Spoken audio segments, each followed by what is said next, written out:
Today we're talking about plating, folks.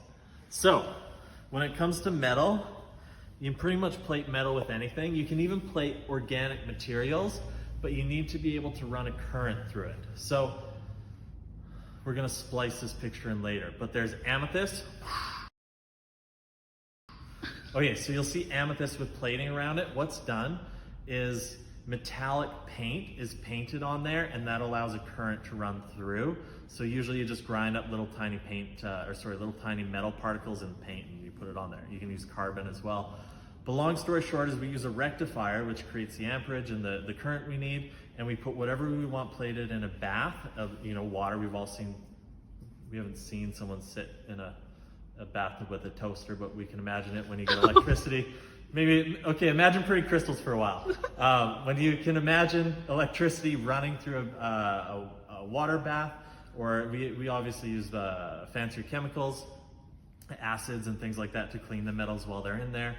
But the current runs through and creates a deposition, and it pulls particulate from within the solution that the metal's in or the stone is in, and it starts depositing it, and you can crank up your electricity to increase that growth, and it'll almost create like dendrite patterns. So you can do some pretty cool artsy things with plating too by affecting the pace at which the plating is occurring.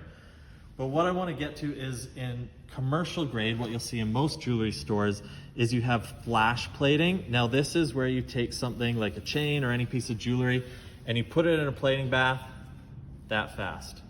That's flash plating, where it's less than a micron thick. A micron is 1/1000th of a millimeter. This is thin plating. Now, standard plating in the industry, 1 micron. So you leave it in there for like a second or two and you take it out. Thick plating in the industry is 2 microns. If you really love this topic, for whatever reason, you can look into filled wire, like gold filled, silver filled, which is more of a cold rolled surface on top of it. That's way better than plating, but the reason your plating always wears off is because it's only 1/1000th of a millimeter thick.